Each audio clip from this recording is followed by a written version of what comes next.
Տես սա ինչպիսի իսկական զարմանալի արմատներ են։ Սա ամենը ձեռք է բերվել նոր աստղաձև օդային շերտավորման միջոցով։ Գիտեի, որ այս մեթոդը շատ ավելի արդյունավետ է, քան սովորական շերտավորումը։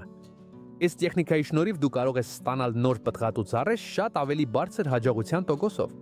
Նույնիսկ այն ծառերի դեպքում, որտեղ ավանդական շերտավորումը սովորաբար խնդիրներ է առաջացնում։ Այսօր ես քեզ ճշգրիտ ցույց կտամ, թե ինչպես դա անել։ Քայլ առ քայլ, ուրեմն ուշադիր եղիր, որովհետև հենց հիմա սկսում ենք։ Առաջի բանը ինչ մեզ պետք է։ Դա պլաստիկ շիշ է լինելու, կարող է լինել 1 լիտրանոց կամ մոտավորապես 1/4 գալոն։ Հիմա պատրաստելու ենք տարան։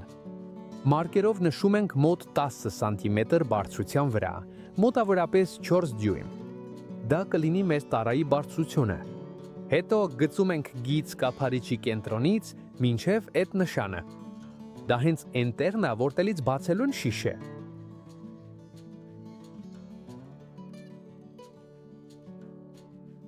Հիմա դանակով կամ մկրատով դանդաղ առանց շտապելու կտրում ենք ամբողջ շրջագիծը, որը նախապես նշել էինք։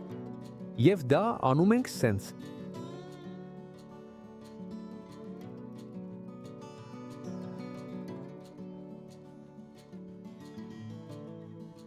Հիմա ժամանակն է բացել տարան։ Դրա համար կտրում ենք ամբողջ գիծը ուղղահայաց, որը մենք արդեն նշել էինք։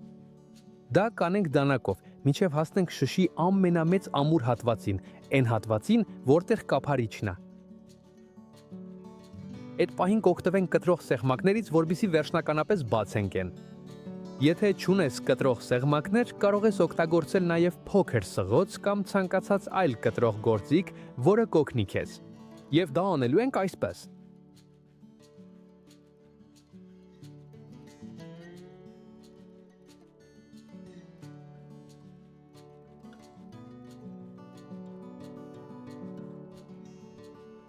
Լավ, արդեն տարան պատրաստ է։ Հիմա անցնենք կափարիչին։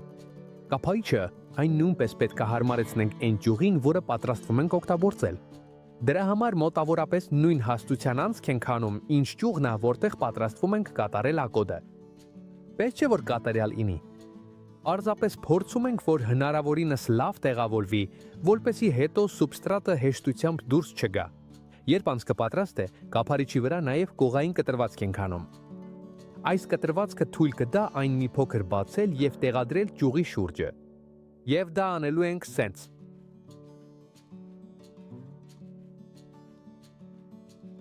Հիմա կափարիչը տեղադրում ենք ճյուղի վրա։ Ստուգում ենք, որ ճիշտ տեղավորվի, և երբ տեսնում ենք, որ լավ է նստում, արդեն կարող ենք շարունակել հաջորդ մասով։ Երբ արդեն պատրաստ ունենք տարան և նաև ներքևի մասում դրվող կափարիչը, հիմա մնում է պատրաստել վերին կափարիչը, որը կփակի տարան այն լցնելուց հետո սուբստրատով։ Դրա համար մոտավորապես 2,5 սանտիմետր, այսինքն 1 դյույմ, կկտրենք նույն շշի ներքևի մասից, որը օգտագործել էինք առաջ։ Հիմա ուղղահայաց կտրվածք ենք անում մինչև կենտրոնը։ Եվ մկրատով կամ դանակով աստիճանաբար մեծացնում ենք կենտրոնական անցքը։ Անցքի չափը կախված կլինի այն ճյուղի հաստությունից, որը պատրաստվում ենք օգտագործել։ Պետք չէ որ կատարյալ լինի։ Լավ, հիմա տարան ամբողջությամբ պատրաստ է։ Հիմա ժամանակն է գնալ ծառի մոտ և սկսել աստղաձև օդային շերտավորումը։ Առաջին հերթին մենք շրջանաձև կտրվածք ենք անելու ամբողջ ճյուղի շուրջը։ Պետք է հասնենք մինչև փայտը, այնց որ դանակը լավ ենք մտցնում, որպեսզի ամբողջությամբ կտրենք կեղևը։ Երբ այդ առաջի կտրվածքը արվի, պատրաստում ենք մի քանի երկայնական կտրվածքներ անել։ Այս դեպքում դրանք մոտավորապես 5 սանտիմետր կլինեն, մոտ 2 դյույմ։ Թեև այս չափը կախված կլինի այն տարայի չափից, որ պատրաստել եք։ Կարևորն այն է, որ այս ամբողջ հատվածը հետո մնա շշի ներսում, և մենք դա կանենք ինչպես տեսանյութում է ցույց տրված։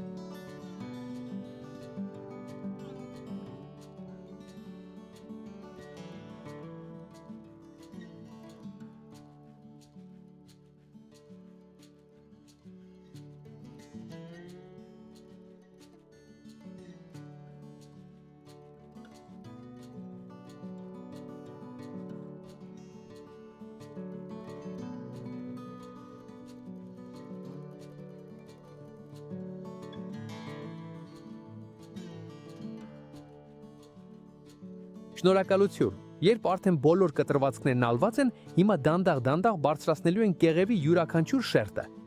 Դրա համար մեզ կօգնի նույն դանակը։ Դա անելու ենք շատ զգուշությամբ, առանց շտապելու, փորձելով պահպանել կեղևի բոլոր շերտերը հնարավորինս լավ վիճակում։ Եթե գործընթացի ընթացքում որևէ շերտ պատռվի, բացարձակապես ոչինչ չի պատահի։ Մնացածները կշարունակեն իրենց գործառույթը կատարելապես կատարել։ Շարունակում ենք դրանք մեկ առ մեկ բարձրացնել, մինչև որ բոլորը լիովին բացված լինեն։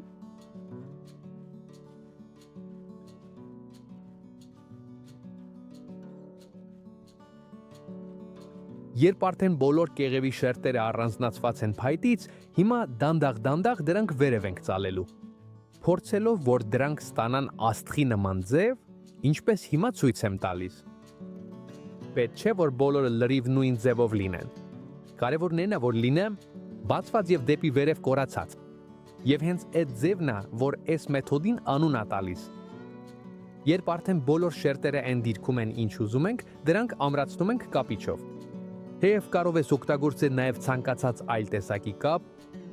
այն այնքան ենք ձգում, որ բոլոր շերտերը բաց մնան, եւ վերջում պետք է այսպես ստացվի։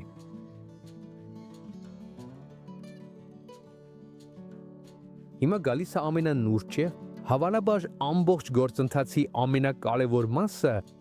պետք է քերենք ներքևի մասի կամբիումը։ Ինչպես նախկինում թողել էինք մոտավորապես 2.5 սանտիմետր մոտ 1 դյույմ ազատ տարածք կապիչի տակ, հենց այդ հատվածն ենք քերելու։ Պետք է ամբողջությամբ հեռացնենք այդ մասի կամբիումը։ Ինչու? Որովհետև պետք է խզենք հյութի ներքև գնացող հոսքը։ Այդ հատվածումը մշակվում ինչպես ցանկացած օդային շերտավորման դեպքում։ Սենց ծառը կուտակում է սննդանյութերն ու աճի հորմոնները կտրվածքի վերևում, նպաստելով նոր արմատների առաջացմանը։ Երբ շերտավորումը պատրաստ է, հիմա ժամանակն է տեղադրել տարան։ Դրա համար բացում ենք այն օգտագործելով նախկինում արված ուղղահայաց կտրվածքը եւ տեղադրում ճյուղի շուրջը։ Դանդաղ հարմարեցնում ենք այն, մինչև շերտավորման ամբողջ հատվածը լիովին լինի տարայի ներսում։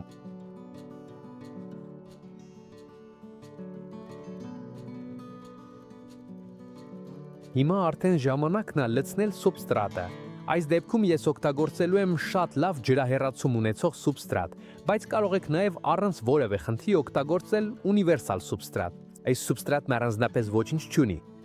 Կարևորն այն է, որ կարողանա լավ պահել խոնավությունը, բայց միևնույն ժամանակ պետք է լավ ջրահեռացում ունենա, որպեսզի խուսափենք ջրի կուտակումից։ Ինչպես տեսնում ես, հենց այն անցքը, որ նախկինում արեցինք խցանում, թույլ կտա, որ ավելորդ ջուրը հեշտությամբ դուրս գա, կանխելով ջրի կուտակումը տարայի ներսում։ Հիմա դանդաղ լցնում ենք, մինչև գրեթե հասնենք վերին հատվածին։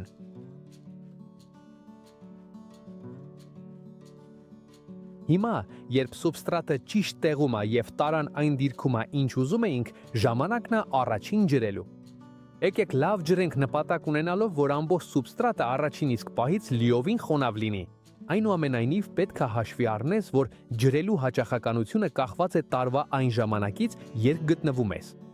Օդային շերտավորումը սովորաբար կատարվում է ձմռան վերջում կամ գարնան սկզբին, երբ ծառը սկսում է ավելի ակտիվ աճել։ Այնուամենայնիվ, կախված այն տարածքի կլիմայից, որտեղ ապրում ես, դա կարելի է անել նաև տարվա այլ ժամանակներում։ Ահա թե ինչու օրացույցին հետևելու փոխարեն ամենակարևորը սուբստրատը հետևելն է։